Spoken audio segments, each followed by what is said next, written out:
sacrificing time for this shit. Man, I got a plan. Tried to tell niggas years ago, they ain't understand. Riding by myself and it's cool, I'm all in my head. Everything in life you can't replace, I build relationships. Pretty little smile make a nigga wanna lock it in. We met the same time I lost a friend, we should try again. You should hop in, I ain't gon' hurt you, baby girl, you know we locked in. Used to be on FaceTime calls on the regular. Never made time, landed on my busy schedule. Now every time I hit the bay, you know I think of you. Working on your brand, love you. Yeah, it's Goddess.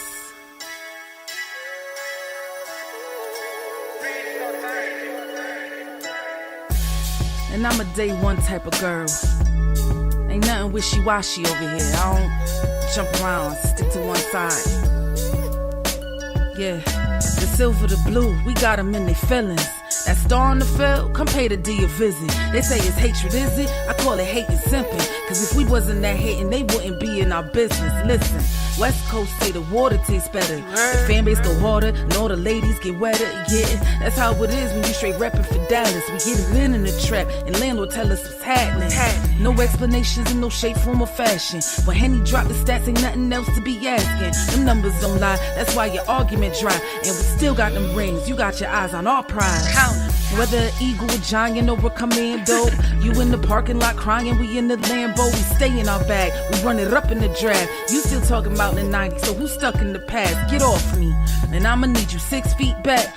And we ain't hearing nothing till your team beat that. And we ain't scared of running, what you thought we bleed that? It's only one team over here, that's Cowboys, believe that. Yeah, this you got is the poet. Big up West Coast Cowboy, HTM Sports, and Landlord from Alabama. Y'all check them boys out. Now don't play around with the Cowboys content. Yeah, and you know it's DC. Yeah, DC4L. 31 teams in the NFL. His system is designed to stop 25 teams. Shit, I need a linebacker that's over 200 pounds. I need a defensive tackle that you got to pull away from the buffet. He's gone, so no. Let's talk about that. But yeah, that's a large part. That's a large part of your I gotta team. make this point because I ain't gonna lie, I forgot about it until you mentioned it. So I gotta get this off before it flees me, and the nation needs to hear this. And hold on. There we go. Hold on. Here we go. All right, and we are live as hell. What's good with y'all, man? You know, this is the well, it's trying to be a quadruplet. It's going to be a quadruplet. It was a triplet. It's finna be a quadruplet of real niggas on here. Salute to everybody out there, man. We got the boy Lou Graham's in the building. We got the Nefarious one all the way up there. Now, listen, he's evil, so he really should be like the last person. Like, really, once we get West in here, I'm going to move your ass to the bottom. I'm a changed man. Hell no. I'm a changed man. You was not changed at all. Like, listen. Wes, so you hear us, bro? We got you in here. That's bad when your answer is You ain't say yes or no, just we don't believe none of that, dog. We don't believe you. Okay. Yeah. Wes, can you hear us? I tried. He gonna get it figured out, man. He gonna get it figured out. But salute to everybody out there, man. This is Drunk Nefarious Takes on the West Coast. And listen, we're all out on the West Coast right now because it's day 4 of Dallas Cowboys training camp. It's day 4 of Dallas Cowboys training camp, dog. Yes, and sir. All I got to say, man, is this. Like, dog,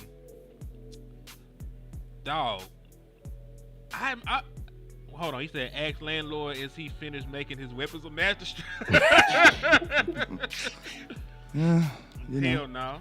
All I can do is, do a gesture. I can't talk about that. You know what I'm saying? I mean, we know the answers to it. Like, he's never going to be done. Like, like, the world is still standing, so there's always going to be landlord somewhere working with the uranium, molding it into something that will level a building. But what the Joker said, shit, if y'all don't let me out of here in 5 minutes, I'll blow up a hospital. FBI. When nobody more diabolical than the Joker on that movie. I'm sorry. FBI, come get this nigga. It's him. I ain't even did nothing. But yo, we got a lot to talk about, man. Let's get it. We got roster battles. We got concepts. We got expectations. We got a bunch of stuff to talk about, man. So where y'all want to start, Lou?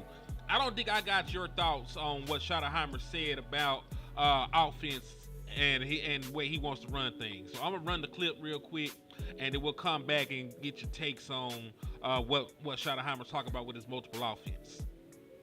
Let's do it. Let's get it. Tommy Yarsh, DallasCowboys.com. Saw a little bit of Dak under center too yesterday. All the quarterbacks really under center more. In a league where it seems like shotgun is kind of the formation you typically see offensively, why is it important to keep that in and keep that mixed in when a lot of the college guys coming in too are used to that shotgun stuff? Yeah, there's a number of things. Obviously, the balance of what you can do, both gun and under. We have both. There's a ton of tells when you're in the shotgun based off the back's location. If the back's offset weak, if the back's offset strong, there's tells. Dak feels like he's back at Mississippi State a little bit, playing under center. But that's really the main reason. We want to be multiple. You know that. We're going to be multiple. We're going to be difficult to defend because we're going to be under center. We're going to be in the gun. You haven't seen pistol yet, but pistol's coming for all of our opponents that are listening to me talk right now. There'll be some pistol. There'll be some wildcat. So again, we're going to be multiple, and we're going to attack people, and our system's built to do that. All right, so that was Brian Schottenheimer talking about the little tweaks he want to make to the offense. We know that, primarily in Mike McCarthy's scheme is West Coast offense, primarily out of shotgun. Quick hitters, the 2.3 and under in the play. Like we know what the offense was under Mike McCarthy. So what do you think the move to being more balanced in the formations and more balanced in the personnel packages would mean for the Dallas Cowboys going into 2025? Yeah, I think he's trying to keep that veil of unpredictability. What I hated from McCarthy, I'm not even gonna lie, just out of formations wise. Like he was talking about lining up the running back and shotgun, but we already know you can only do 2-3 run plays out of that. It's either outside zone or it's a cross zone inside. Like you're not adding no Maybe new ones to it. It may be like you're not fooling the linebackers. You're not even fooling some D tackles, and you know what I'm saying. Like in most D linemen, all they do is see ball, hit ball. And then if you line up in trips, there's only so many routes you can add up. You can run out of that. You're only gonna give me a smash concept. Maybe you're gonna give me a flood. But you run it so often, that veil of unpredictability is brought down. Now the defense know what we're doing. So I think switching it up, running multiple plays out of the different sets, that adds some nuance. That added like a little bit of advantage for us on the offensive side, and just a little bit of separation for CD, a little bit of separation for Pickens, being ahead of the game can make us even more dangerous. I agree with that. And to your point, we could run the same exact plays that Mike McCarthy was running and have more success just because folks don't really know what's coming. Like, for example, Mike McCarthy runs a West Coast offense and the 49ers run a West Coast offense. They look completely different because of the way that the 49ers utilize motion, because they tie a lot of what they do in terms of West Coast passing concepts with the play action. Oh, also says check that Cash App, landlord. King G done hit you with the Cash App early in the morning. Hey, it was early. Yeah, I appreciate you. Early. Y'all know we got the Oxnard Fund going for the Landlord Sports. Hey, we do need y'all support. This is not a test, you know what I'm saying? This is a very expensive trip. Hey, I'm out there for 5 days next week. We're on the 5th, starting the 5th to the 10th. So, hey, man, if you want to contribute, you want to help the channel out to make that a decent trip, man, y'all make sure y'all hit me up. And $ landlord 723, man. I appreciate y'all. I put it up there on the screen. $ landlord 723. Send it to my boy. Pin it in your chat. Pin it in your chat. Oh, I did. I'm gonna pin it. I pinned it up there. I'm finna pin it in everybody. As a matter of fact. Hey, pin mine. Hey, pin my Zelle too, because your boy West Coast is going to that same training camp. I'm driving. And I got two. Yeah, I got two kids. Listen to me. He taking himself. I'm taking like how many kids we take to training camp? I'm taking like 9, 10 kids to training camp, man. So, you feel me? You know, y'all gonna help landlord or y'all gonna help the kids? You tell me. Damn. Man, it's like, man, let's go say He shit. came with a sneak dig. Let's go. Help this nigga. That boy, guilt Hey, trip. kids, look at the kids. Look at the That's kids. crazy. Look at the kids. Don't think about me. Think about the kids, man. Listen, I'm not even going. I want some money though. So I'm gonna be around. Hey, tell them. Hey, say we want to go to training camp. Tell them. Say we want to go. Say we want to go to training camp. This is Say, help us wild. out, please. Baby, please. Get some Hey, McDonald's, man. This is crazy because listen, Wes, we went back to El Dorado last weekend. My wife just told Auntie you was a good influence on me. She got to take that shit back. You got to take it back. Hey, man, I'm just saying. I'm just trying to get to Oxnard. But hey, but listen. I had a point to you guys' point. To your point, like I'm not gonna rain down on McCarthy too hard because we like to forget that McCarthy only had the offense for a year, and when he had the offense for a year, Dak only played like 5-6 games. So even though McCarthy was here a very, very long time, McCarthy literally just remember it was this time last year. Mike McCarthy was saying, "Well, damn, if I was calling plays, you know what I mean?" So, I think one of the biggest things that's going to happen with Shotty that I can see is maybe he'll actually be able to do his job. You know what I'm saying? A lot of these guys haven't been able to do their job unless it was like a contract year. Like they waited until McCarthy's final year to allow him to do what he wanted to do, win or lose. Like it takes longer than that. You know what I'm saying? So, I think the only positive thing I'm seeing out of this, honestly, is the fact that they're going to let Shotty do what he wants to do year one. You know what I'm saying? Which is a huge difference. So, I mean, that's, so I don't, honestly, I'm going to keep it real. They tied Mike McCarthy to Kellen Moore his first year until 2022. So they tied Mike McCarthy to Kellen Moore for 3 years. He took over in 2023. Dak made an All-Pro team. They were one of the best offenses in the league. And then after an injury-riddled season, they kicked Mike McCarthy to the curb. So I get what you're saying completely. And technically, Mike McCarthy shouldn't even be judged for last year. He should be judged for the year before last. You know what I'm saying? Last year was kind of a sit. Like, bro, you lose your quarterback in a contract year. Like, bro, I know Mike McCarthy, as soon as Dak got hurt in that game, I know Mike McCarthy went home and said, baby, go ahead and start packing our shit, baby.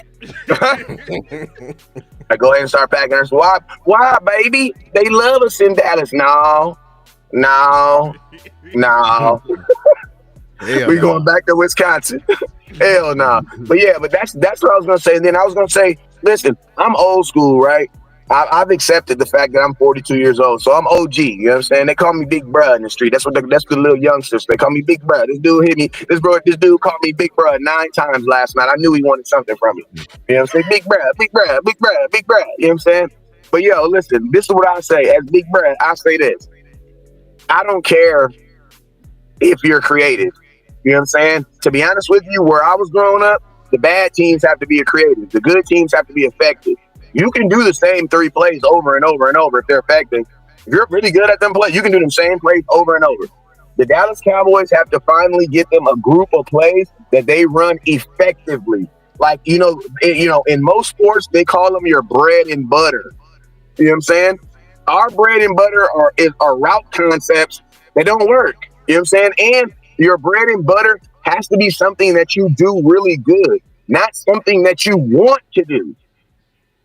Just because you want to do that doesn't mean it works. So that can't be your bread and butter. You know what I'm saying? Your bread and butter has to be something that you want to do while you're good at doing it. You know what I'm saying? So that's why I say, all I'm asking is, can we serve the bread and butter on some, different ways? Can I get it on a paper plate? Then can I get it on some, some? Yeah, but listen to me, Lou. But listen to me. I'm gonna say this last point, and then I'm gonna run and go. My sons, they have to go get it's only gonna take me 10 minutes, and I'll be right back. They gotta go get. We're gonna be here for an hour, dog. Yeah. They gotta get sized up for their helmets and their shoulder pads. I'm buying them new helmets. Matter of fact, the money that y'all seeing is going to their helmets, but we're gonna use our own shoulder pads. We don't use this stuff. This stuff that I say, but man, I forgot. I forgot my point after I said that.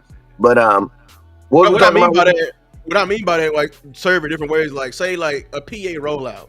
Like I know you want it. Like what we was doing last year that I hated. We only ran it from shotgun. Can I get it from under center? Can I get it from single back sometimes too? You know what I'm saying? Can I get it from doubles, trips? Can I get that same concept? Just serve a little bit differently. Oh. I like pizza, but sometimes I might want pepperoni. Oh, that's Sometimes what I was gonna say. Hey, that's what I was gonna say before. And then I'm gonna be back in 10 minutes. I'm gonna say that, and then I'm gonna say this, and then I'm gonna be back in 10 minutes. I think you have to give every head coach a little bit of empathy or mercy, because if you notice, we live in a world of results. Every head coach ends with the same results. They get fired, and they only had 6 months or a year to actually implement their offense, even though that said coach was here 4 or 5 years. Jason Garrett got fired in his final year. Cowboys told him he couldn't call plays. They had another guy calling plays. You know what I'm saying? My biggest question is this year, honestly, is who's, they're saying all these things, but when they actually snap the ball and football actually starts, are they going to let the coaches coach? Are they going to let them do that? You know what I'm saying? But all right, let me get out of here, man. All right, come back. Come back, Smokey. But for real though, that's a good point. It's a good point. We know that politics do play a part in Dallas. We know that folks don't usually have free range like they want to. We had Mike McCarthy, sneak dissing concepts and shit. Like if I was calling plays, man, I have a sheet, with plays for everybody on that mother. Facts. Yeah, man. So hey, I got a question for y'all boys, man. And this not even related to offense. This is related to the position groups in a whole. And it's like a somber one. Which position group would you be most disappointed in if they weren't good this year? The wide receiver. Yeah, receiver. I was gonna say pass rusher. Or the offensive line too. Offensive line too, yeah. I think it's because hear me out with your defensive line.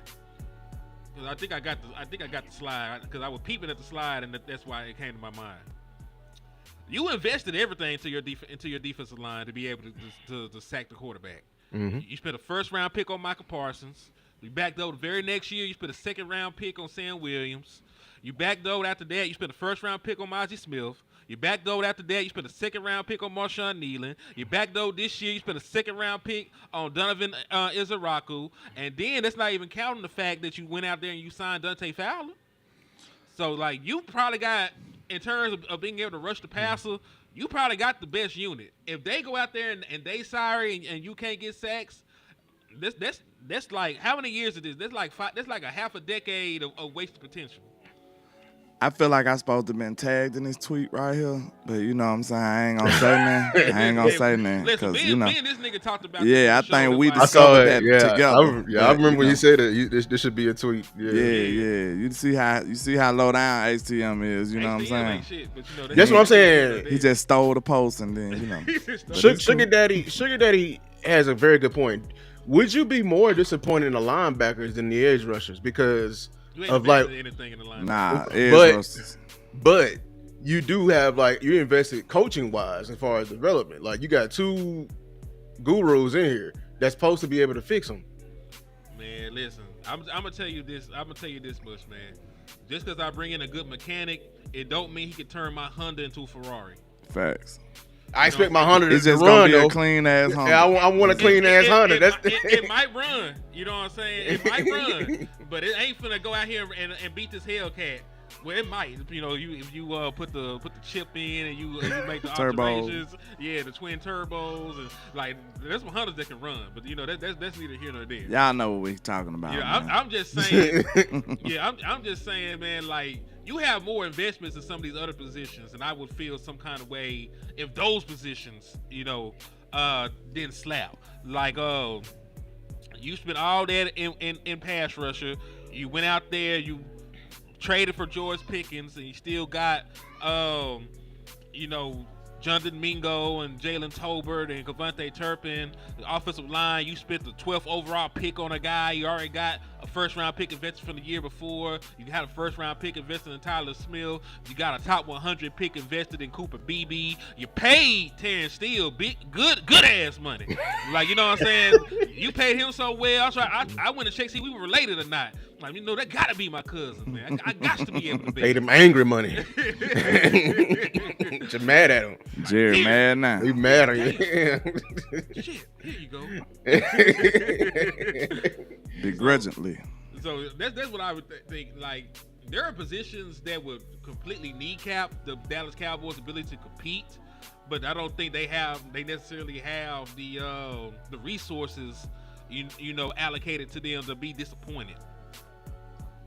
You know what I mean? Like, if we can't stop the run, I would be sad, but we ain't did shit to stop the run. Exactly. You know like yeah. It wouldn't hurt. It wouldn't be shocking. Yeah, like, oh, well, the shit that I It'll do be is gonna shocking happen. if we do be able to stop the run. Yeah, like, oh shit, look at guys. They playing above their means right now. Yeah, it's That's when you say that that God's the Dallas Cowboys fan. The Lord had to intervene and fix that. The Dallas Cowboys ain't do it. Sure ain't. Man, they did everything but that. But okay, you got another topic? Because I had a little question I wanted to ask. You always can throw some questions out, man. We thugging. Okay, if we had a position that was like a miracle, they just showed up and just shocked us. Which position or position group would you prefer that to be? That'll like get us, like help the team the most. Defensive tackle. Tight end. Tight end would be crazy. If we go out here and Schoon, let's say Schoon, Hoopin, and Brevin Spanford, Whitford, you got three dope-ass tight ends. With Hunter. That'll be crazy. Q said that offensive line would be disappointing as hell. Like, It would be. We were just arguing. We dropped the offensive lineman every year. He said safety. Ooh, running back. If running back go out there and shut us up, I'm gonna go out here. I'm gonna say I'm wrong. I'm gonna be happy as hell. I'll be happy as hell, but I'm gonna that'll be the best crow to eat ever. I promise you. Yeah. The reason I said defensive tackles is just because I want to be able to, you know, stop the run and when it's cold and shit. So, okay, I just heard. I think running back might help us the most, though.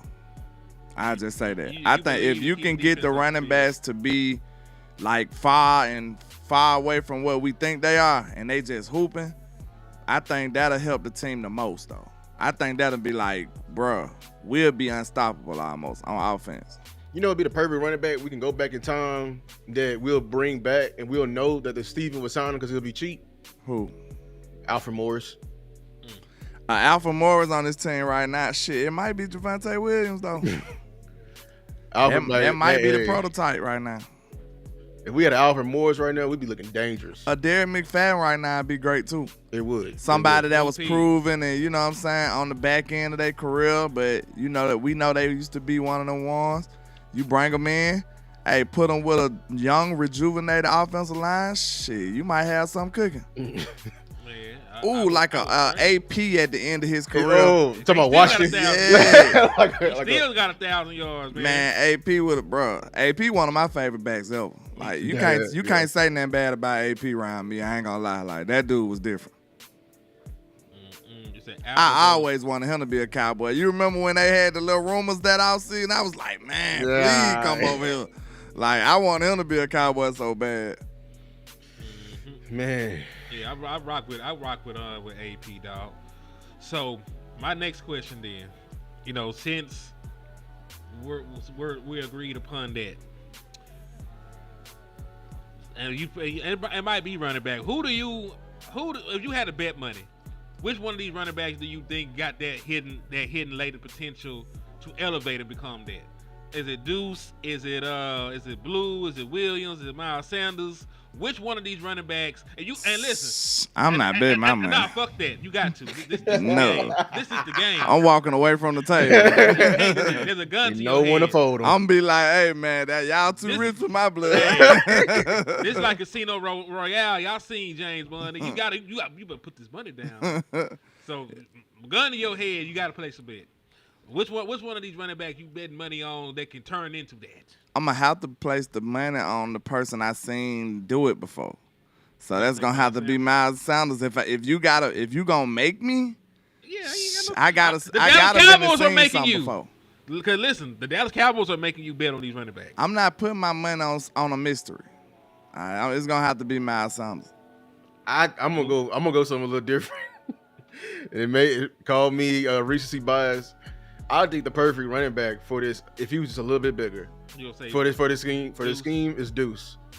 I feel like Deuce is and he hungry. Like his feet is against the fire. Like if he take one step off, like backwards, he falling off. Like he falling off. You know what I'm saying? Like, and there's then so many jokes I can get off on that. But I really believe like Deuce is finna go crazy in this preseason. Like he understands the gap scheme, and you can see it. And especially if the O-line is blocking like we've been seeing them escort people out of the picture, in these clips. If they can do that for a guy like Deuce, get him in the open field, I'm not gonna say he's gonna be a star. I'm just saying like that he got a real shot to make this team.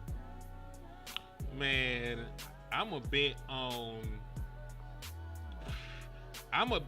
talent over rationality, because the dude with the talent and the athleticism is the nigga that I don't think is good right now. There's Jadon Blue. Like, I don't think Jadon Blue is a great back, but he got like the talent to eventually be a great back. It just, that shit probably like 2 years down the line, and I need that version of Jadon Blue right now. You know what I'm saying? Because he got home run speed, he got elusiveness. It's just the other thing, the vision, the consistency, the fumbles, the work ethic from what niggas saying. So there's a bunch of shit that's wrong with Jadon. He got a lot of growing up to do. But Jadon Blue is like that old school. You know what I'm saying? It's like the old school is rusted. The seats are tore up. All that other stuff right now, man. But once you get that candy paint and you drop that LT1 motor in it, you redo that transmission, you go to the upholstery, man. Like you sliding, like you winning trophies. All you winning trophies at the car meets and shit now. And that's what Jadon Blue is. Jadon Blue is that dunk that niggas ain't worked on yet. It's sitting in the backyard. He got all the potential in the world, but it ain't shit right now. I'm surprised it ain't no like running backs out there. It's like running back is very scarce out there in terms of free agents and like people. Man, folks ain't stupid. They not. We the only ones. We the goofy ones, man. Undervaluing this position, dog. Yeah, and listen, I think Deuce, like Sugar Daddy was saying, he probably is the running back on this team that is most dependent on the offensive line because of his size. Oh, yeah. Other folks, like, you got a big back, they might be able to break some tackles, run through some arm tackles, make a hole that isn't there and shit. Deuce can't do that at his size. You got to block it up, and he'll make a play. But like Deuce ain't running through no arm tackles, man. That man damn near died. You hit him full on. Man, hey, put some respect on Deuce, Dave. Like that. Get Deuce 1-on-1 with that safety. I promise that safety ankle's gonna be misplaced. We'll see. I don't know about that, bro. I think y'all be smoking some good stuff about Deuce. That little dude, man, shit. Y'all go see this preseason. Why? His little juke move. He looked good in the preseason when I called him Black Jesus. And he ain't do shit. And he ain't do shit in the We didn't get no carries. He didn't get no carries. Listen, just imagine a roach trying to shake you. You think you gonna be? Is he gonna shake you or what? Because you gonna sit there and be like, he gonna be squashed. Man, you wrong. Look, you gonna do like this. You gonna look at him and be like, squashed. Like, nigga, you ain't going nowhere. Y'all, nigga, you didn't just call him a roach, man. Nah, I ain't called a man a roach. I said it, metaphorically. Yeah. Can a roach shake you? That's all I'm saying. You know what I'm saying? If he quick as hell, I don't know. Nah, he ain't going nowhere. You gonna just sit. I'm telling you gonna do like this, Lou. Look, you gonna be like, look, your head gonna go squash. Like, you ain't going nowhere, goofy. Get out of here. Oh my god. That's just that's why they call him Nefarious. That's why they call him Nefarious. Landlord ain't shit. I agree. We're gonna put this one up there. He is not. Shit. But this nigga is comedy, so he got to be on the show. Oh my god. It is a prerequisite at this point. My bad, my fault. It said Zeus ain't juking nobody if he can't get past the wall. Man, listen. The Dallas Cowboys need you know, to draft a running back next year. Dude's gonna be out there playing dead. He gonna get the ball and just lay down. Man, get your ass out here. Some of y'all gonna eat crow. We ain't gonna eat crow about Deuce. Man, Lil Liz ain't talking about shit, man. What? When y'all see him at bruh, if you ain't never seen him in person, I don't want to hear it. Oh, I saw the picture. When I be cutting up the B-rolls, I saw him next to Dak, and I'm like, bro, damn. I'm like, dude, is that Dak little cousin? I'm telling you, bro. You gotta look at him in person, bro. It's different. I know. It's you gonna be like, this is a man, football player? I can't believe in this dude, bro. He too little. He too little, man. You gotta think about it. Would you be like, what's up, man? Landlord, how tall is your son? My son, probably about 4 something. He's Your 16. oldest son? Yeah, he's 16. He probably about close to 5 feet, something like that. Your son that short? I believe. I don't know, nigga. Then how you gonna say your son? He ain't my height yet. You know, he damn near taller than his mama. So he probably about 5'6", 5'7". Yeah, he might be up there somewhere. So he taller than Deuce Vaughn? Yeah, Vaughn is like probably 5'5", so. Yeah. It ain't just that he's short, bro. Cause also Turpin's shorter. He ain't that. No, Turpin is 5'9". He is not shorter than Deuce Vaughn. Dude is skinny and short. He's way shorter than he should be and way lighter than he should be. And you mean to tell me I'm finna bet my money on him? So all he need to do is put on some weight. That's all he need to do. If he put on a little weight, he might be a little problem. He might be like a Maurice Jones-Drew or somebody. He run a 4.6 already. You don't need to put no more weight on Deuce Vaughn. Man, we don't care about a 40 for a running back. We care about bursts. That man, listen, that boy go out there bitch with a pot bill. He ain't gonna have no bursts. He gonna burst open when they hit him. Then you got to think that might be what's the problem, because we done seen shorter running backs be prosperous in the league. We've seen that, but he's not fast. Like we said, Darren Sproles was like his size, but he ran like a 4.3, something crazy. Like so you ain't gonna catch him. You know what I'm saying? That make it even harder to deal with. But you mean to tell me you just short and you not fast? He quick, but not fast. So you know, like those little ass running backs were heavier and faster than Deuce Vaughn. I'm just saying.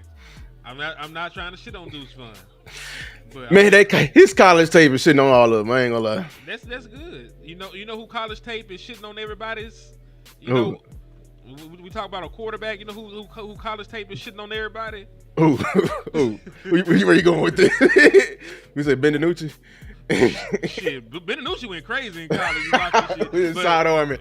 But Bryce Young, one of the most prolific quarterbacks in college, and they don't even look at him as a top 20 quarterback right now. Kellen Moore was one of the most prolific college quarterbacks ever. That man was a career backup in the National Football League. Sometimes the shit don't translate, you know. And I'm not saying that Bryce Young, because I know he want to say something about his Alabama nigga. Hey, but you know, we gotta get Bryce Young some time. He I ain't gonna lie, bro. Bryce finna cook this shit. He finna cook, man. No cap. Like that's what I say. You know, we just gotta understand, like, certain organizations just suck. Yeah. Like, they just suck. And I'll tell the fans to their face, like, why are you even like, oh, Cowboy fan? Dude, you a fan of Carolina? Bro, I wasn't going for that. As soon as I heard the reports, I said, oh, Carolina don't know what they doing. They benched Bryce. I said, oh no. Then I publicly say they was stupid and don't buy this bull. Like, bro, they don't know what they doing over there. Then next time you know, Bryce get back in and now he hooping. All right, don't listen to Carolina. Also, you brought up Austin Eckler. Austin Eckler ran a 4.48. He's also 5'9" and 200 pounds. So he is bigger and faster than Deuce Vaughn. Well, hold on. Was Kellen Moore that nasty, or was that offense that nasty? The offense was nasty. Because that offense was crazy. He had a crazy running back, Jay Ajayi, and then I forgot who he had a receiver and tight end. But that offense and that coach, he ended up I forgot the name of the coach, but he was a very good offensive-minded coach. Hey, PPC Records, he one of the realest niggas ever. You know what I'm saying? I like say that. Teams, okay. He one of the realest niggas ever. You know what I'm saying? And we can't do that now. Talking about he had nasty film. That dude competed in the Mountain West. Since when we hyping up a Mountain West film? That's what I'm saying. We hyping up Mountain West. I'm talking about pre-Mountain West, like when they were playing Montana, New Mexico State. Remember they beat Oklahoma? They gave them boys a holiday when they beat Oklahoma. That just show you how bad their competition was. You know what they got? Potatoes. That's all they got. It's cool. Potatoes. I'm When they just won saying, potatoes. I'm just saying though, man. Like we can't knock niggas for where they played. Them boys got streets named after them for being Oklahoma. I'm just saying, Deuce is going. Deuce come from a running program, not a finesse running program. I'm a Texas fan. Kansas State will give you fits because they'll run at you. They can't pass the ball. Matter of fact, they recruit receivers to block. Like that's how much they run the ball at Kansas State. And he was the guy. Listen, that is cool. And he has some great fans. I like when we picked them up. You know, it just hasn't. I know it ain't. I know it ain't came to fruition, and I can't hold on to a hope and a dream. You know, this is like, what have you done for me lately, dog? Like, who was McCarthy's running back for the Packers when he won a Super Bowl? He had a running back. Was it Eddie Lacy or something? No. Was it Ahmad Green, number 30? Might have been Ahmad. Let me go look. Because I'm just saying, like, when you think of McCarthy, you don't think of him having a back. He had like 5 wide receivers. Yeah, and tight ends. Yeah, like 6 or 7 of them. I know. I know Eddie Lacy ate himself out the league, man. But that dude had a good run or two, like a good year or two run. Oh yeah, Alabama. He was hooping. Let's see. Let me go look to see who started in the Super Bowl for them niggas. Let me see. Boom, boom, boom, boom. Let me see. All right, running backs. James Starks. John Kuhn, the fullback. John Kuhn. Ryan Grant. Brandon Sane. So it had to be James Starks in them. Okay, Starks. Okay. I remember James Starks. You know, so he just had he ain't had no back. You know what I'm saying? And reminding you, this is around the time of the golden back era. You know, everybody had a back then. Yeah, you needed a back. You needed a name. Also, he only ran for 578 yards. What? That boy was passing the ball. Matter of fact, 2010 is the actual year they won. So, yeah, 2010. He ran, but he did have a good postseason. He ran for 315 yards in 4 games. Yeah, he did. See, he the afterthought. Like, you know what I'm saying? Wasn't Donald Driver on that team? Jordan Nelson wasn't there yet, right? Jordan Nelson was there. Jordan Nelson was there. They had like 4 or 5 like receivers. You know what I'm saying? Like what's the Randall Cobb? You know what I'm saying? Like, you know what I'm saying? Like he was the afterthought. That's what I'm saying. Like, so when we get running backs like that to a guy like McCarthy, even his best year. Because they had Randall Cobb, Donald Driver, Greg Jennings, James Jones, Greg Jennings, Jordy Nelson. Tight ends, they had Jermichael Finley, Tom Crabtree, Ryan Taylor, DJ Williams. You talking about weapon up? Them boy had 6 or 7 shots. He was strapped. You know what I'm saying? He was strapped. And then you look at the running back, he bun. You know what I'm saying? Like, yeah. You know, you can't have it all. Man, I rock with Mike. I rock with Mike though, man. If we weaponed up Mike McCarthy, he might have been able to do it. I just don't think he could have did what he did in Green Bay with Brandon Cooks as your second best wide receiver. Right, like that's what I'm saying. Like, who was it? You just named no names. Who was the second best wide receiver in the name? Was it Jordy Nelson? Because I don't think he was that guy then, right? Or was it James Young? Yeah, it might have been Greg Jennings. Greg Jennings, yeah. It's between Randall Cobb and Greg Jennings because I know them boys went crazy. So we had Deuce Vaughn with the little legs and then Brandon Cooks with the little arms. That's crazy. This man he trying to make the catch with his strong hand. It never worked out. Greg Jennings went for 12. He went for 1,265 yards and 12 touchdowns that year. Randall Cobb, let me pull him up. Let's see what he did that year. Would you say, Landlow, we had a roach in the cricket? Man. See, nah, that's what Lou said. Landlord ain't I'm putting together what you said. That was a metaphor, man. That was a metaphor. I'm putting them together. They call this man a roach now. His name is Little Legs. Roaches have little legs, though, to be honest, if you think about it. But, I'm just saying. Oh, my God. That's a right. Jordy Nelson. What did Jordy Brandon Nelson Cooks was like T-Rex, man. I don't know what it was, bro. Like, he would not extend his arms, man. Yeah. Y'all heard it here first, man. Roach and the cricket, man. Y'all niggas, you will never see the pearly gates. Try to raise your hand and keep your elbow touching your stomach, like or your side, like. And he actually is right. Randall Cobb got there 1 year later, so Randall Cobb does not have a Super Bowl on his resume. Oh, really? Damn. Okay. I'm gonna say if he had Randall Cobb and them, like, dog, they excellent. Greg Jennings, Jordy Nelson, Donald Driver. I think James Jones had a good year. That could have been what it was. Yeah. Yeah, James Jones pitched in 679 and 5. Donald Driver pitched in. Finley probably went off too. We probably missing out on Finley. I really don't know who fault it was now that I think about it, because Mike probably was like, I don't run because I don't got no running backs. You know what I'm saying? Look at my running backs. You think I'm finna run? You know what I'm saying? He probably came with that on purpose. I think it's just it's probably Rodgers too. Rodgers, like, you know what McCarthy tried to have Dak to do, that quick passing game. Rodgers is a master of that. You know what I'm saying? Getting the ball out quick. He had the fastest release in the league, right? At one point he did. Yeah, at one point he did. Yeah. I also going to say Aaron Rodgers used to ad-lib like a motherfucker sometimes in their system. He did. You know, you're right. It's supposed to be a quick pass. It's finna be a 60-yard bomb. Like, my nigga down there somewhere, and I can throw the ball 80 yards flat-footed. Because I got all these receivers and on the run to work. Yeah. And he was the best quarterback I ever seen.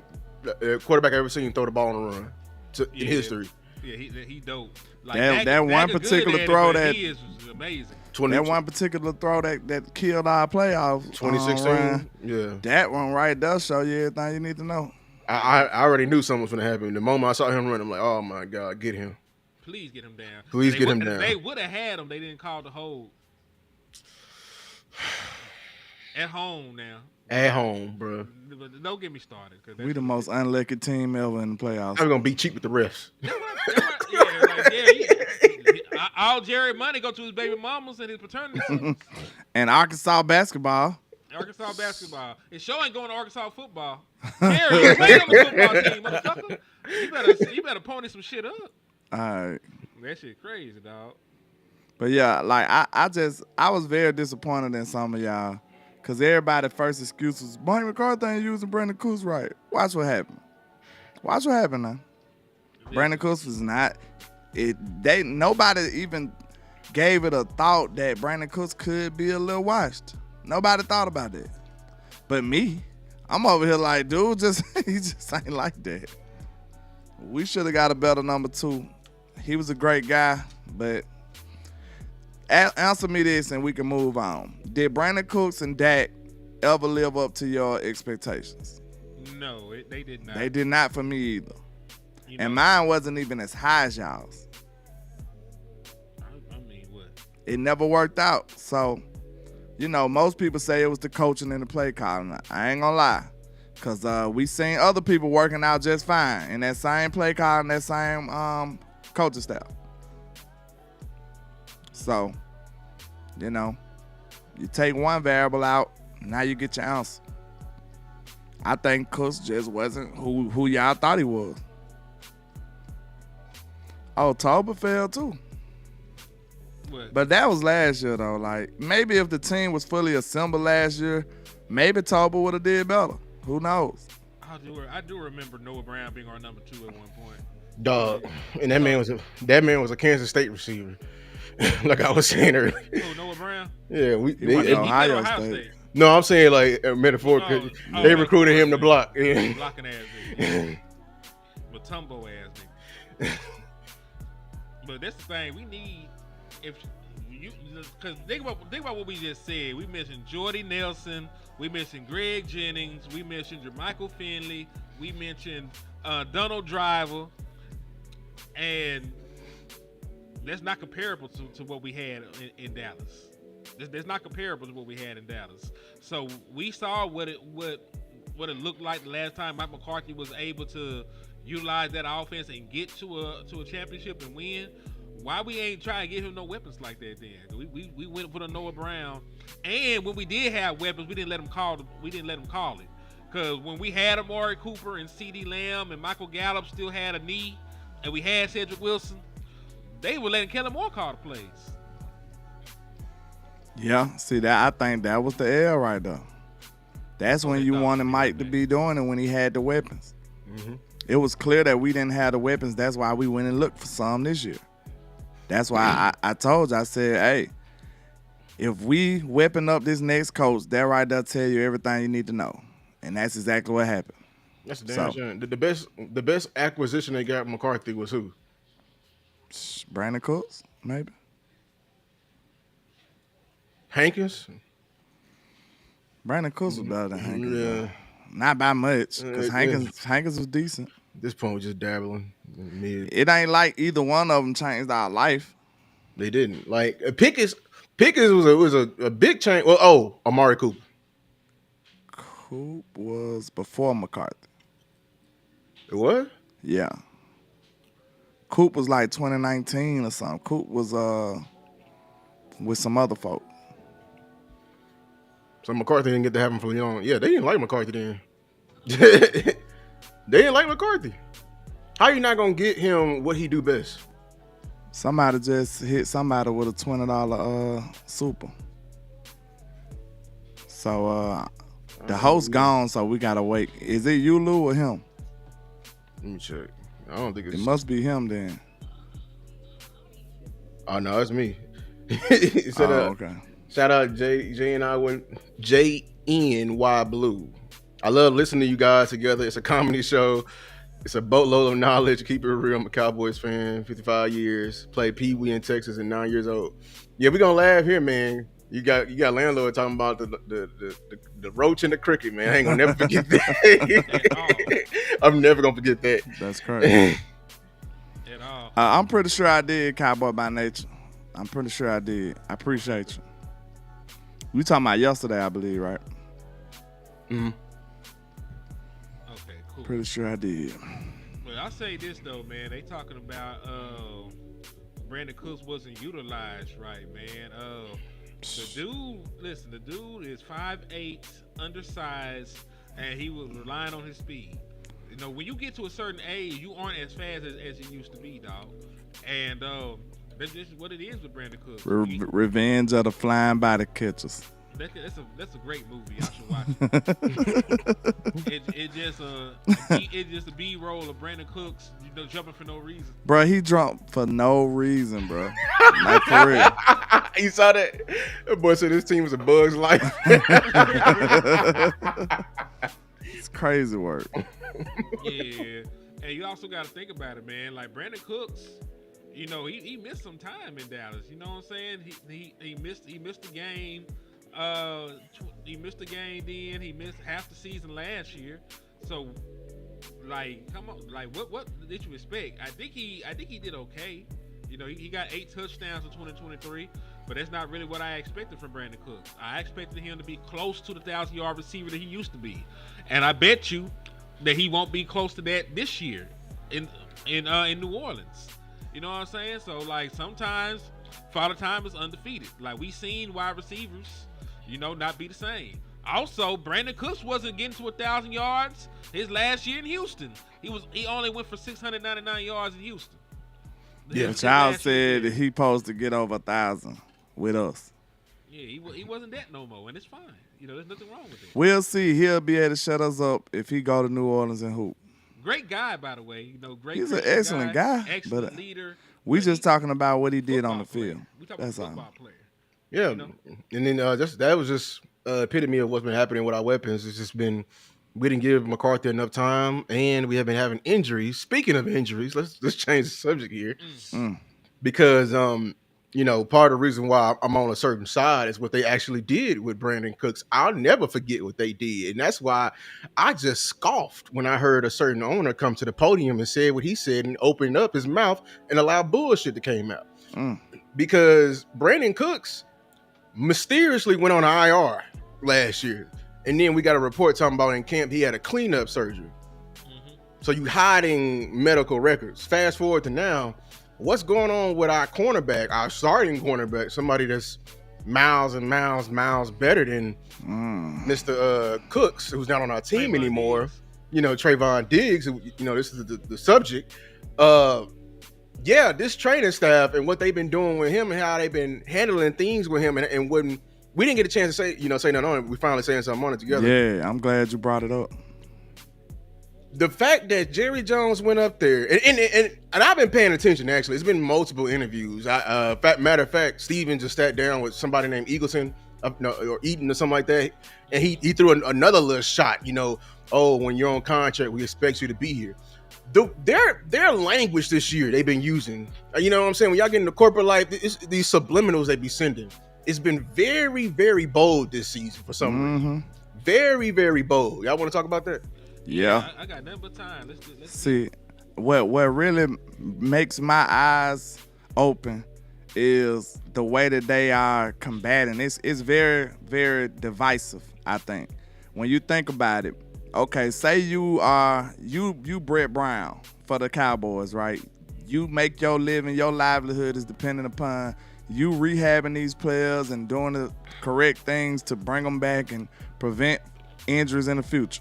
That's your job. Now, you got this other guy that's supposed to come to you, but he don't. He go elsewhere and do his own thing and training and rehab elsewhere. And then he come back. Naturally, you're going to be like, well, he's not going to be operating in the way that you wanted him to operate because he went somewhere else.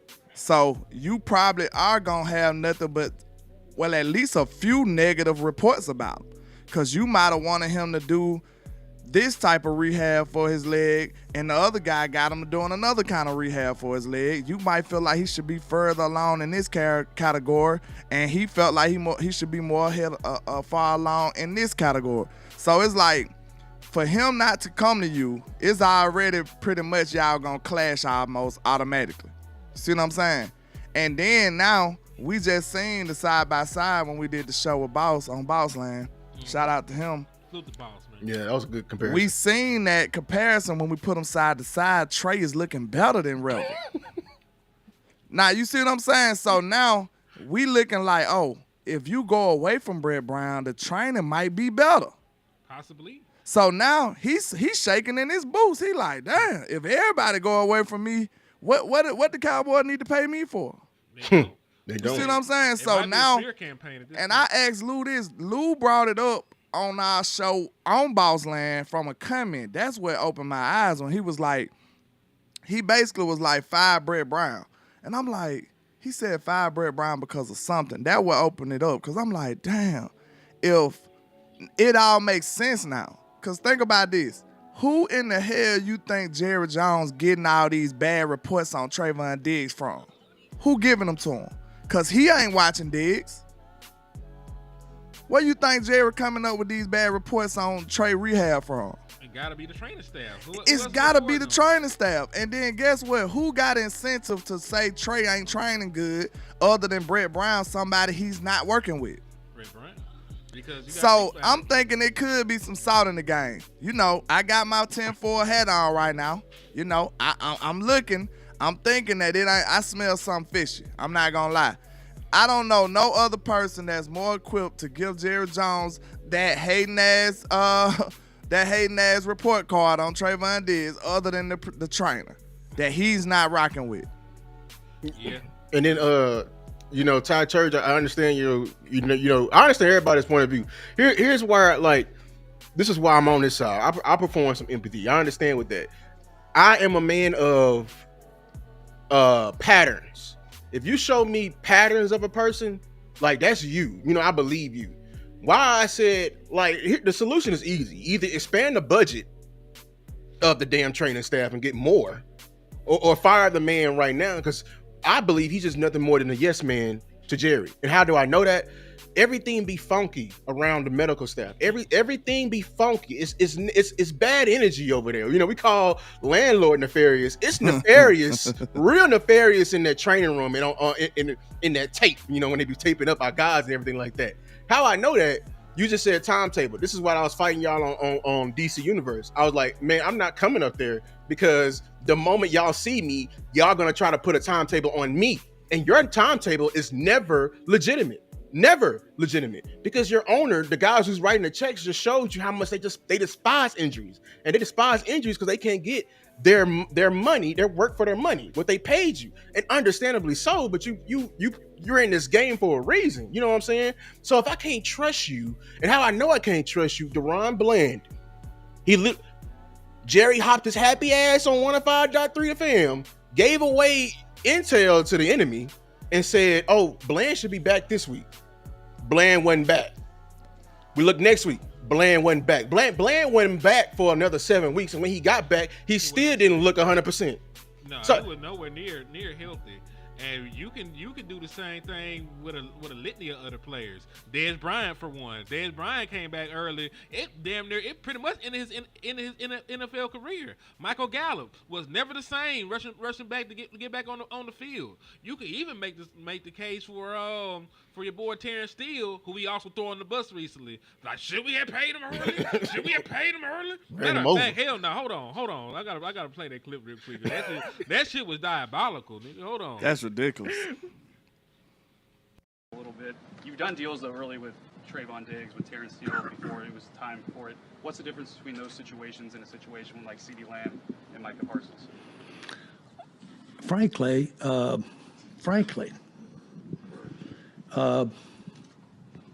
should we have waited on Diggs and Steele?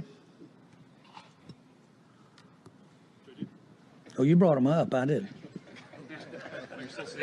Well, the other thing is the willingness. I mean, you have players.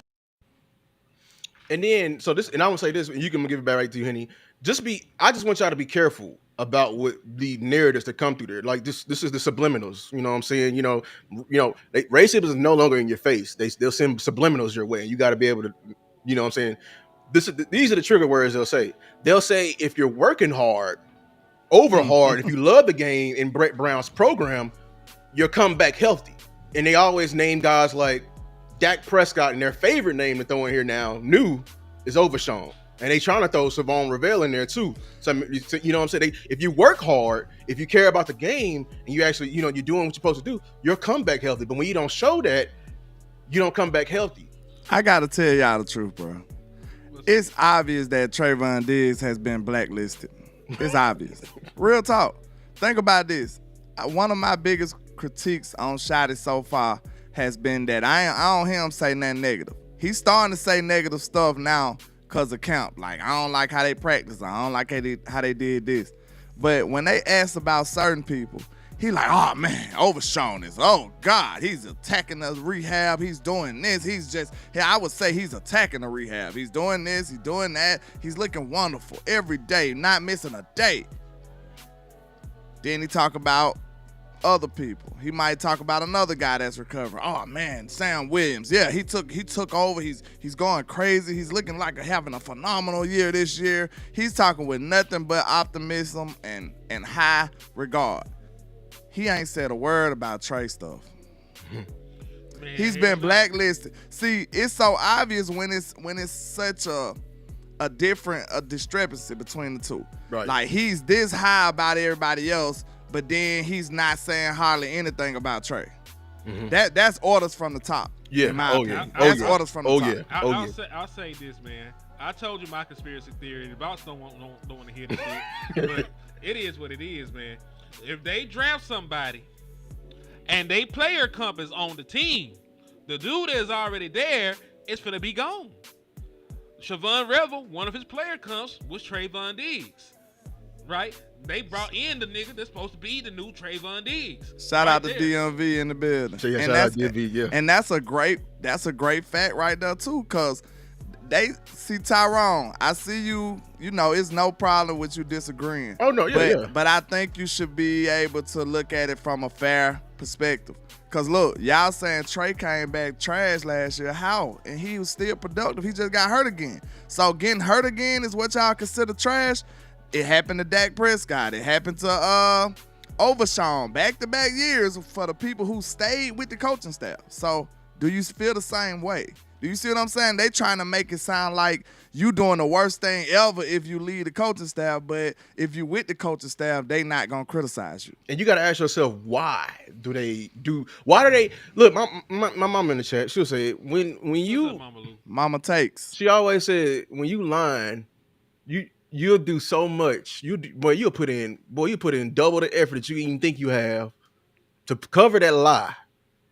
Because there's something that's being affected. And you got to think about it. The Joneses will go so far to lie. They'll lie weeks ahead. You know what I'm saying?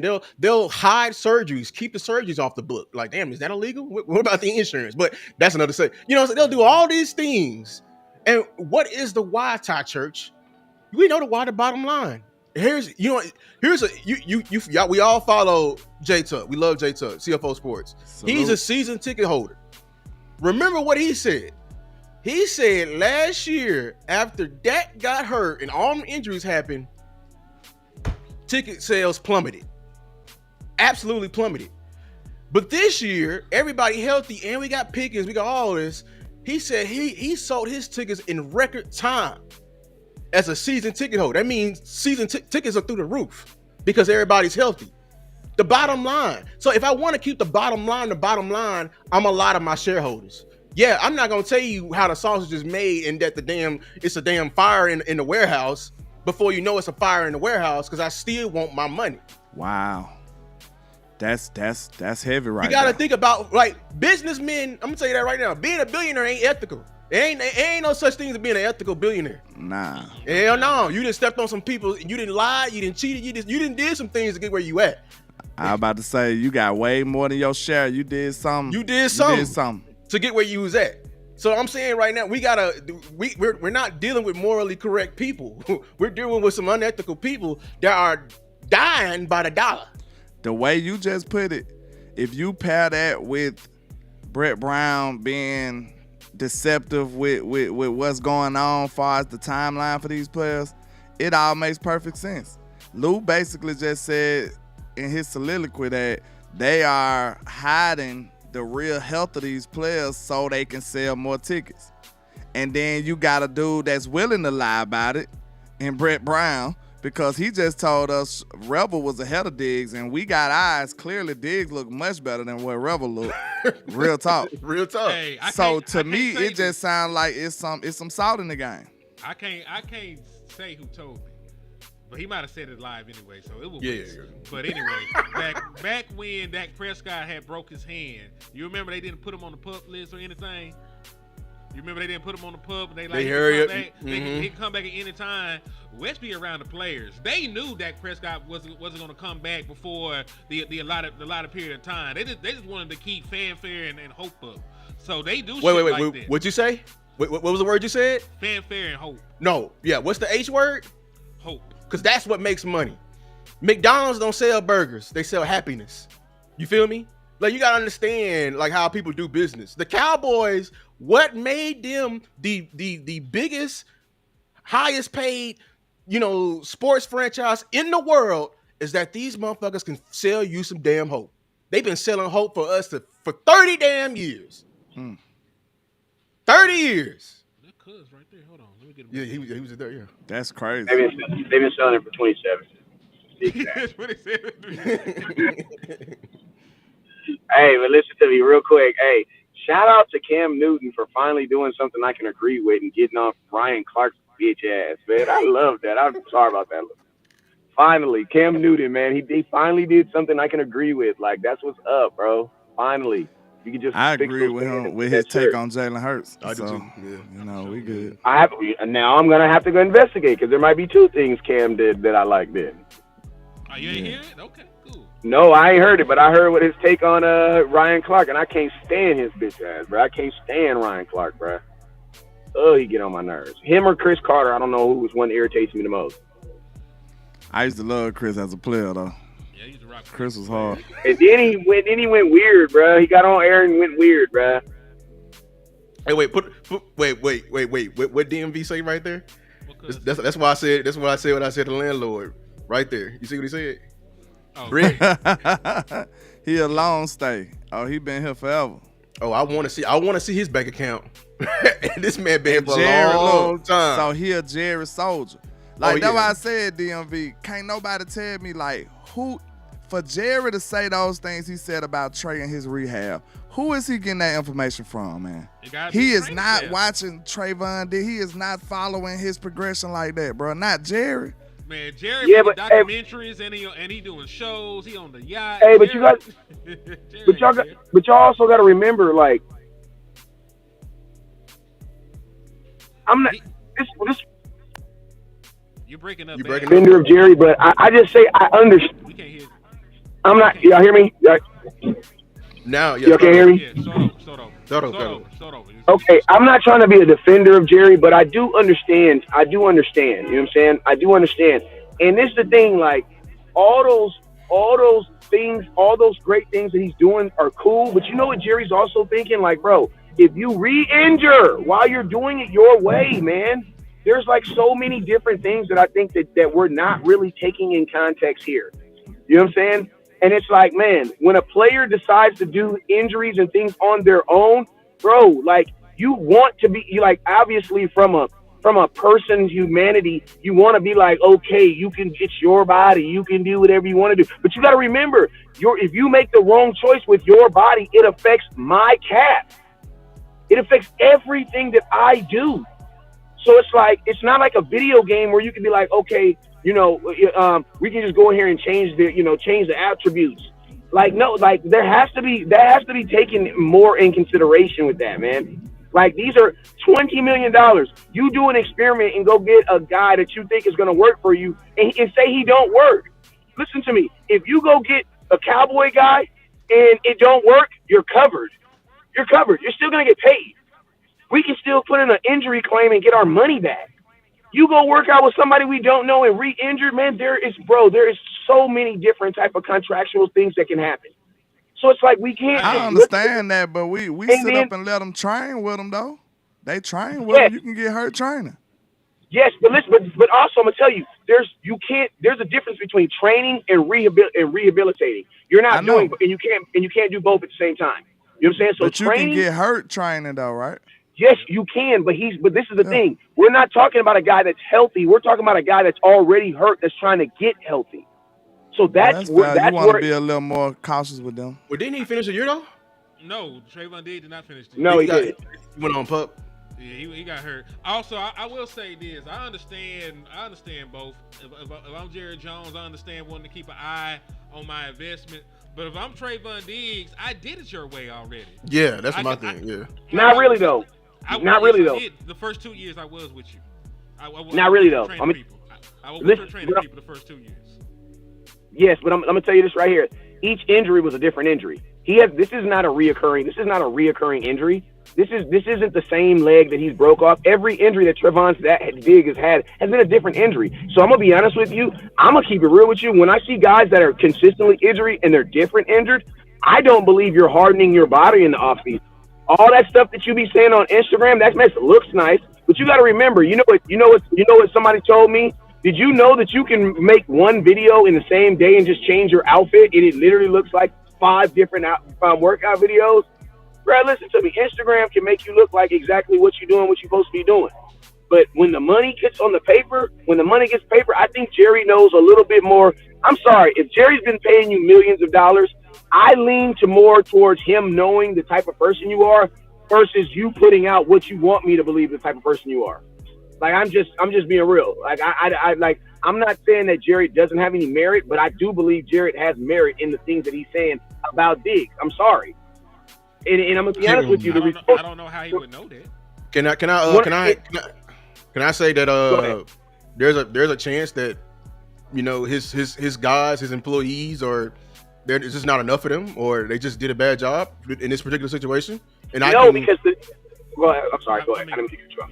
No, you go. Keep going. No, I cut you off. Luke, go ahead, finish.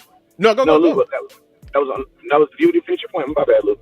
I'm just saying, like, is there a chance that, like, because I mean, like, it's not like we can't relate. You know what I'm saying? Like, let's say if you get a rare disease, you got diagnosed with a rare disease. It's something. It's something you can't believe. are you just going to take the first doctor's word as law, or are you going to take it in your own hands and actually go to the next doctor and get another opinion? I'm gonna tell you what you're gonna do. I'm gonna tell you what you're gonna do. You're gonna get as many diagnoses as possible, but you're also gonna get diagnosis from reputable people in the society, or you're gonna be one of them dudes that out here, thinking that they can eat rocks and come up with these material things to beat cancer, and they still dying. You know what I'm saying? So it's just two ways of how you view this. You know what I'm saying? Like, the Dallas Cowboys, and I'm gonna be honest with you. Let's just be real. The Dallas Cowboys, until they start talking about Trevon Diggs, has never had a history of bringing injured players. The Dallas Cowboys have had a history of bringing players back. That has always been our history. So I don't know where this stigma of the Dallas Cowboys medical staff not being the best in the world. Like everybody goes to Dallas to go get their stuff worked on. That has always been the stickler. So this mindset of like, I worked out with you, and then you guys got to remember, like, it's not a Dallas Cowboys trainer medical staff. It's not the trainer's job to get you back from an injury. No, that's the medical staff. Those are two different people. The trainers who are training you to run fast and the training who's training you to rehabilitate, those are two different people.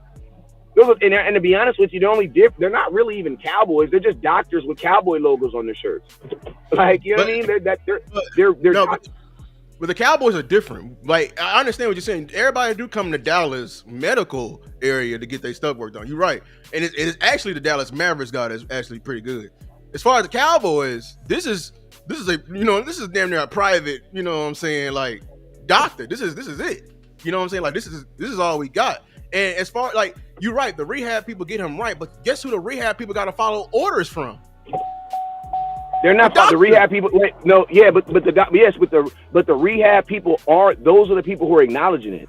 That when you're in the medical staff, that's who's being governing your stuff, the medical staff. So he's not even it has nothing even to do with trainers. What Jerry Jones is really saying is, I want you to see our doctors that are covered by that's basic info. That's your insurance. Like, people be going. I think what it is though. I think what's the biggest problem with them too is, like, when you trying to take care of yourself, the team, you might not trust the team doctors as much because they probably got the best interest of the team in their mind. You go to an individual doctor, they got your best interest in mind because it's about you. Hold on one second. It's not about the company no more. It's about you. I wouldn't trust my job either. If they want me back, right or wrong. But listen, the number one objective for the job is to get you back to work. Right. Yeah. And it has been a history. It has been a history. This year, it was so much that it was so much that it came to the mainstream. Like, we all can see it because half the damn team was hurt. It has been a history. Like the Gallup situation, you know. Yeah, but listen to me, fellas. Listen to me. That is not on the team. I'm sorry, fellas. That is not on the team. Why is it not on the team? I'm going to tell you that's not on the team. If you're not getting in that calendar year, that is not on the team. And the Dallas Cowboys have not, listened to me, every of injured players. That's just life. The sport of football has a history of injured players. It's about players coming back. Now, I'm going to tell you, can't no team make no player go onto no field without him acknowledging that he is 100% healthy and able to play. Listen to me, even Michael Gallup. I know Michael Gallup was probably pushed to play and but guess what? Michael Gallup's agent was also pushing him to play as well. We can't just put that on the nation. Oh, you can't put that on Jerry. Like, and you got to see it like this. If we're going to say they're going to do what's best interest of the team, right? Well, guess what? You don't think it's in the best interest of the team for Trevon Diggs to be healthy and playing? And let's just be real. The Dallas Cowboys cannot if the NFL says you are medically cleared to play, then you can play. So it's the Dallas Cowboys cannot look at Trevon Diggs and be like, you're injured. We want you to play regardless. That is not how it works. We're trying to make it. They can No, make it listen to sound like anything they wanted to say. You know that. Lou Let's said, go. hold on. We ain't gonna act like the Joneses ain't got that much power. No, they don't have that much power. They do not. Nobody has that much. What are you talking about? Listen to me. No NFL owner. There's no NFL owner can make a player. Listen, Antonio Brown walked off a game in the middle of a game. They couldn't even make him finish a game. Bro, they cannot make you play in a game injured. And they blackballed him. And they Bro, blackballed him. The man life is Wait, time out. First off. So are we really out here saying that Jerry Jones? Listen, there are people watching. So since there are people actually watching the show, we have to be factual. Let me turn my camera on. Factually, an NFL team cannot make a player play. A player, when he is injured, right? When a player is injured, it's like take your area account. You are in a fiduciary account that is not controlled by you when you are injured. When you are an injured player, you are being controlled by the NFL. The reason they do that is to stop this exact same thing that we're saying right now. To stop teams from being able to pressure. So we cannot say that the Jones is pressure. No, I'm going to tell you guys what pressures players to play. Their contract, their agents, their bills, like their baby mamas. Like, but they got guaranteed money. That's a guaranteed money. No. But that guaranteed money is also based. Guaranteed money is not always guaranteed. It's based on the ability to play. If you're not playing, there is no guarantee, bro. The NFL is not going to let someone sign a guaranteed contract. He get hurt, and now I'm responsible for giving you $50 million. That is not how it works. It's called a medical injury claim. I think that's exactly how it works. That's just happened with Christian Wilkins. Yeah, if it's guaranteed, it's guaranteed. That's why they changed it with Jamarcus Russell. Hold on. That's why they changed it with Jamarcus Russell, because he came in the league and had such a huge contract and all these guarantees, and he went out there and laid an egg, and the Raiders were still responsible for paying him. That's not true.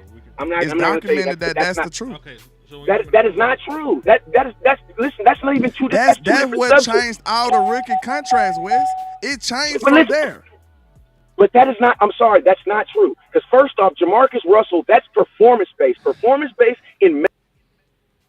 No, we was just talking about the fact that it was a guaranteed contract. He had guarantees in that contract that he still got. Mm-hmm. Yeah, I'm just telling you that guaranteed means guaranteed. That's all I'm saying. When he get back, I'm gonna say that. You're right. Like, okay, they can't make you play, but they can have a heavy influence on your timeline. That's where I'm like if an ACL takes on average, what is it, like a year in it, like maybe like let's say 12 weeks. The Joneses can be like, okay, we got the best doctors in the world. Let's make it. Let's put it out there. It can be 10 to 12 weeks.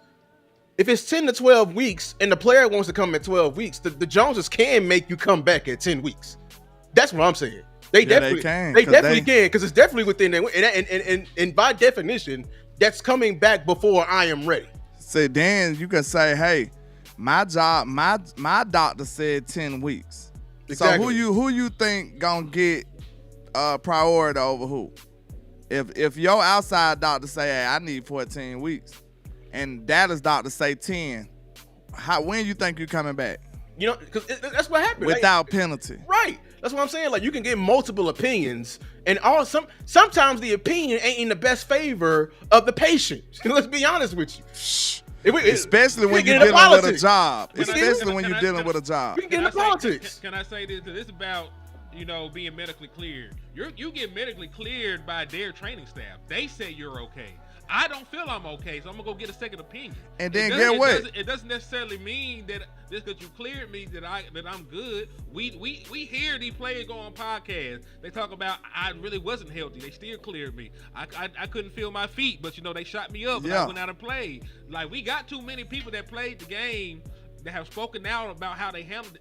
And if I'm not mistaken, about the guaranteed money, then I'll let you go. There are 3 types of guarantees within contracts. Mm-hmm. There's injury, skill, and cap. So it is divided, but you still got a portion of guaranteed money from injuries.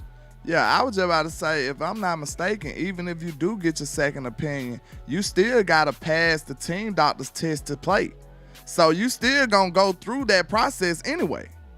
Which means who got the last say so. You see what I'm saying? You still got to go through that process. Because guess what? If your team doctor set a shorter timeline than the team, you ain't playing yet. Exactly. So you still got to go through the team anyway. So why can't I go see my other doctors and then come holler at y'all and see if y'all approve?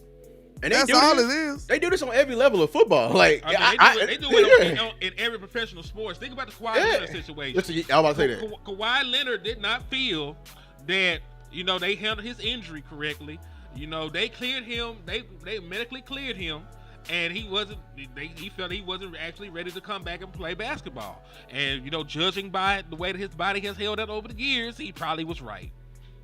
So it happens on in every professional sports. You got to think about it. These are billion-dollar industries. These are billion-dollar industries that are fueled by people being able to come in, view these players, buy merchandise, buy tickets. It is very conducive to them making money for their better players to play. And it's obvious that they got to go through that process too. Because guess what?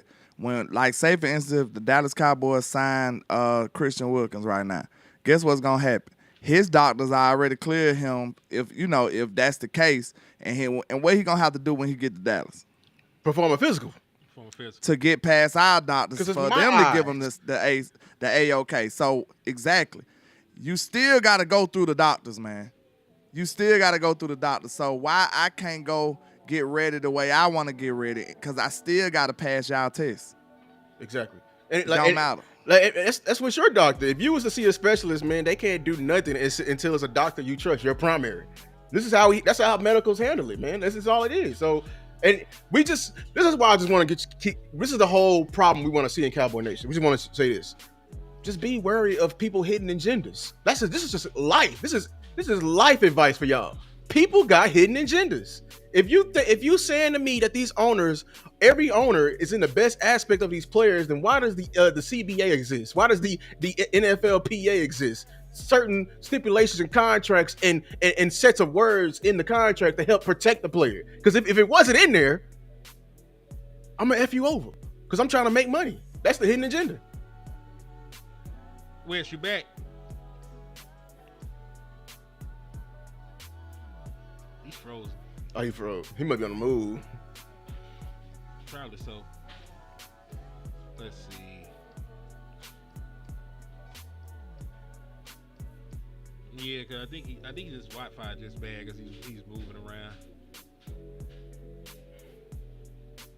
Then they might have some stimulations on the things that you can do with the NFL trainers. You know what I'm saying? Your other trainers might be able to do a little stuff outside of the rule book. You know what I'm saying? You might be able to do a little more reps with your own trainers. You see what I'm saying? It's like a lawyer you got through the Cowboys versus your lawyer that you got on pro bono. A state-appointed lawyer compared to a real lawyer. Right. A paid lawyer. You know what I'm saying? It's different. The paid lawyer gonna find loopholes and everything in the system. You gonna come out better. Exactly. The state-appointed lawyer, you going to jail. That boy, salary. You know what I'm saying? Like, he working with them. He getting paid by the state. He probably getting $29 to $99 an hour. As soon as you sit down, he gonna say, please. You saying fight for me? He's like, bro, I got you to the end of the week, dog. He's saying you ain't even said hello yet. Please. Trying to get your ass. I'm trying to get to the next case, dog. All right, it's been a long day. Like, no, hey, don't rush me now. Yeah. Also, he said team, but this is the thing.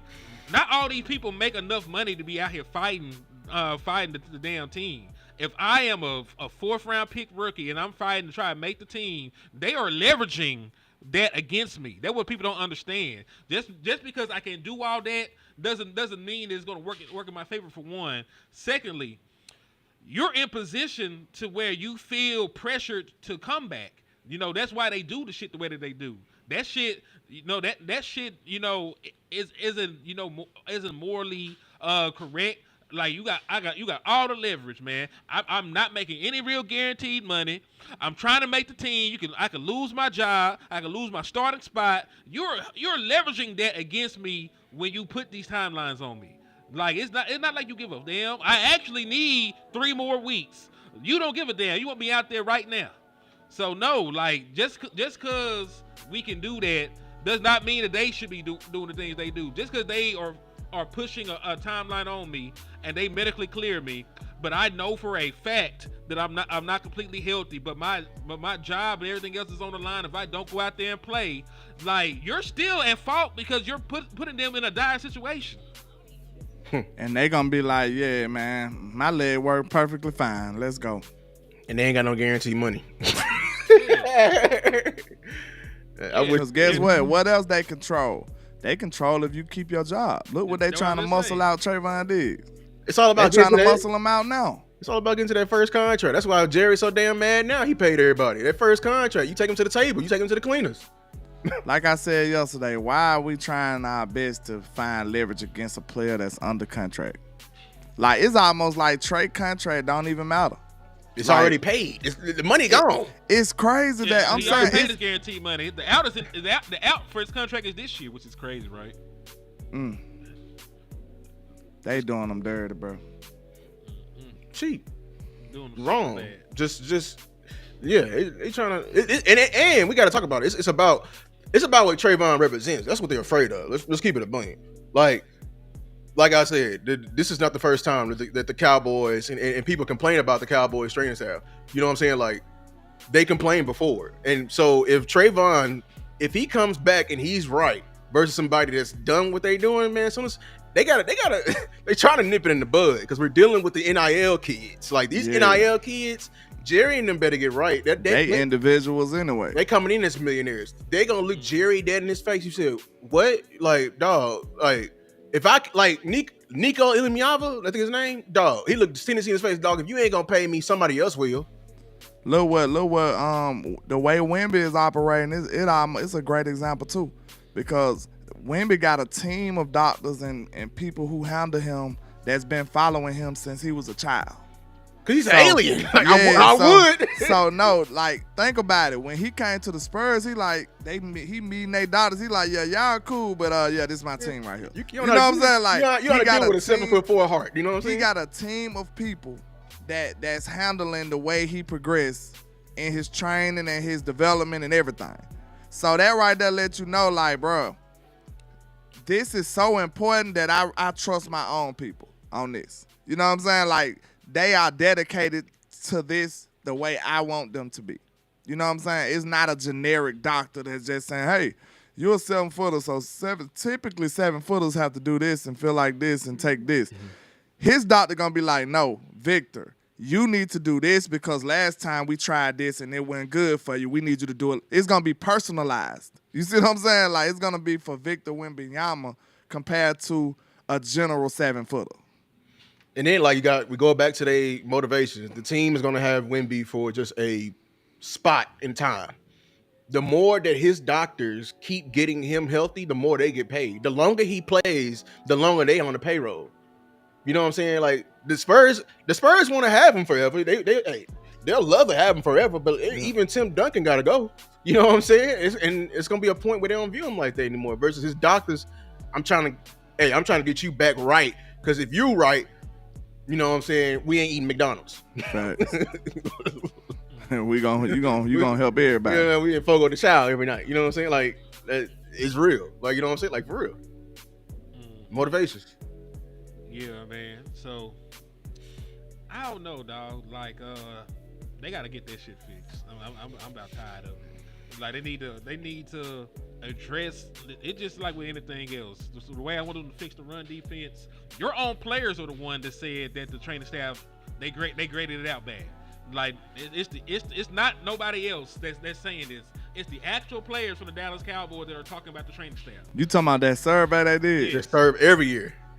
Every year, it's the actual players themselves that they give low marks to the training staffs. So it's not even us just saying that they said the shit. I'm just telling you what they said. So, you know, that's neither here nor there.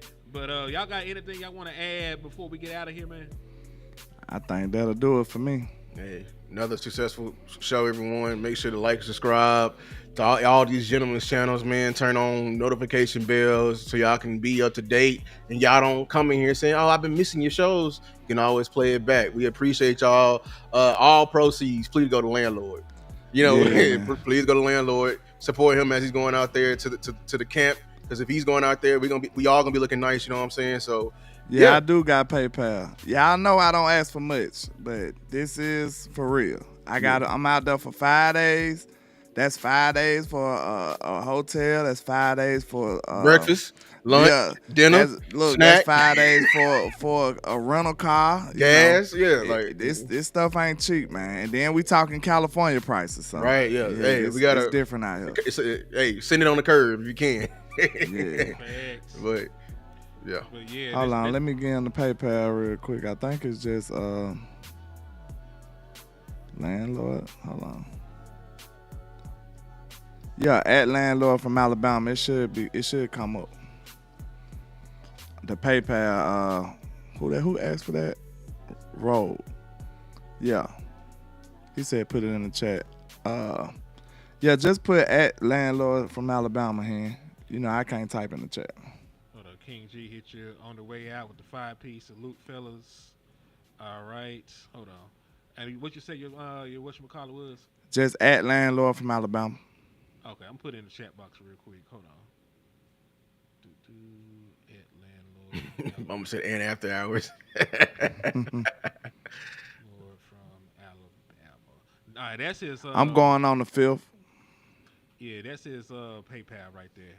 Yeah, I'm going on the 5th. I'll be down on. And West Coast put his Zelle in there the other, and you know what I'm saying, he going down there too. Yeah, put your Zelle in real quick, man. It was on his. You getting cut up? He could get cut. Yeah, live streamer, man. West think he on a mob movie.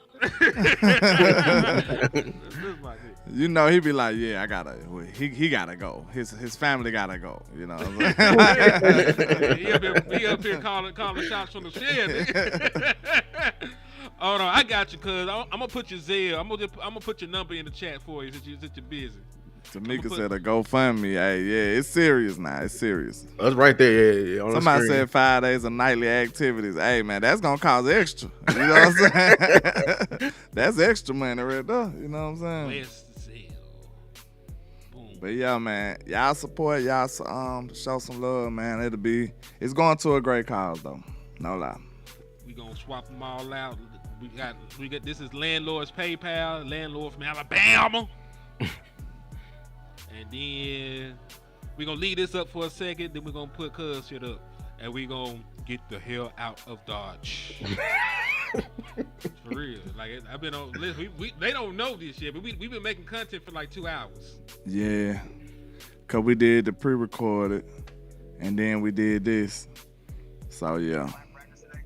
They do. They in there in droves. They starting to come now. About like thousands of people there now.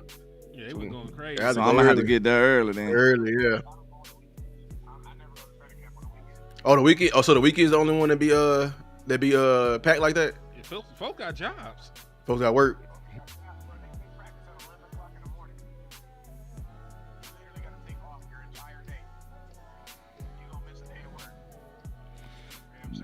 That's what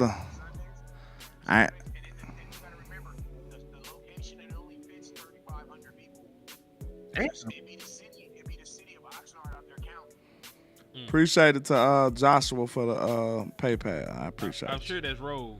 Yeah, it must be Road. Appreciate it. You up here giving out folks government names. Government. That's a first name though. It's a lot of Joshua, so you know. Man.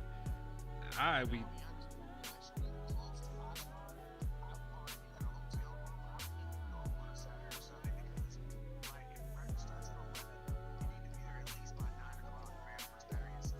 No, they had cars out there 3 hours in advance, so you ain't lying. Yeah, they pack.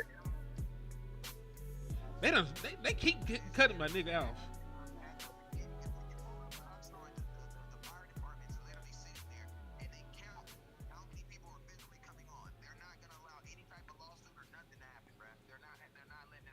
JNY, what you need? You need the PayPal, the Cash App, The PayPal is at Landlord from Alabama. Cash App is $ Landlord 723. And yeah, that's the information right there. Yes, indeed. Continue though, Wes. But yeah, go on a weekday. Yeah, cause you're right. Because you gotta think about it. You only out there for that Landlord. So I gotta go when I can go. Yeah. So I'm gonna have to deal with it.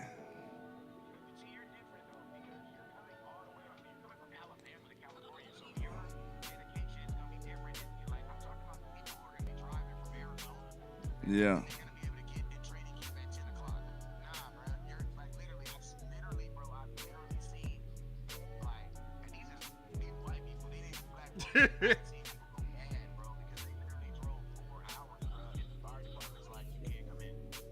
Boy, I'll be heated. Boy. Hey, how far of a drive is that from Arizona to California? to that part of California. Oh, boy. Good Lord. Yeah. It must just depends on what part of Arizona, cause from Arizona to Vegas ain't that far, but then from Vegas to Cali ain't that far.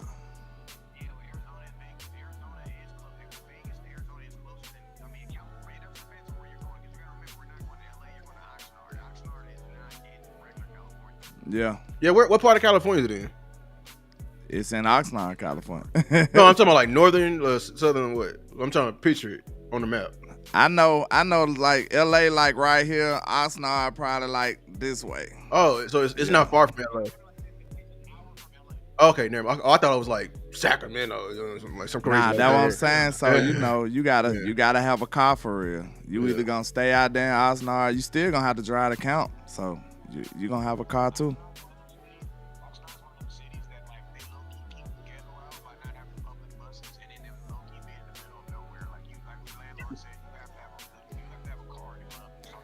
And I'm not lying. He said that because, listen, he said the middle of nowhere. See, I was trying to think, every year I go, this is going to be my third consecutive year going. So every year I go, I have to pick between staying in L.A. or staying in Oxnard.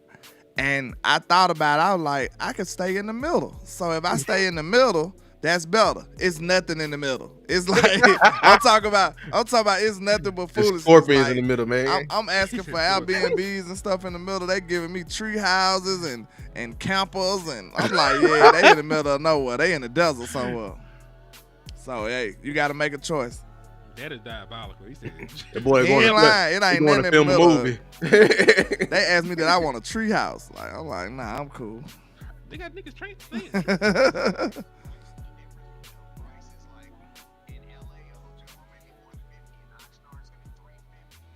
Yeah.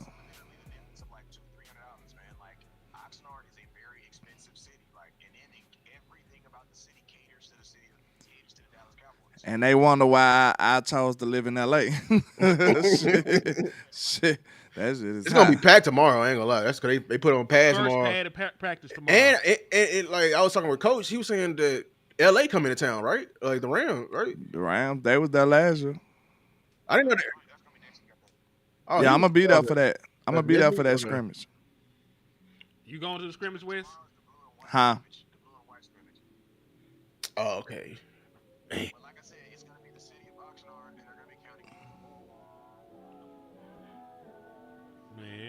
Man.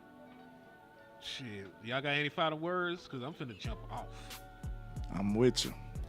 I'm out. Wes, you got anything you want to end with, nigga?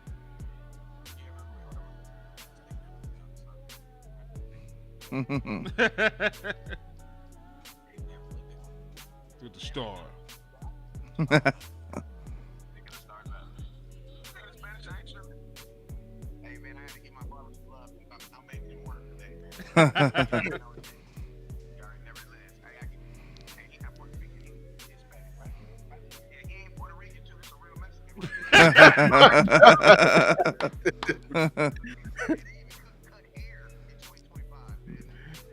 Now let me know you bald without letting me know you bald.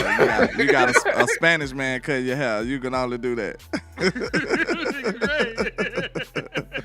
All right, y'all got it.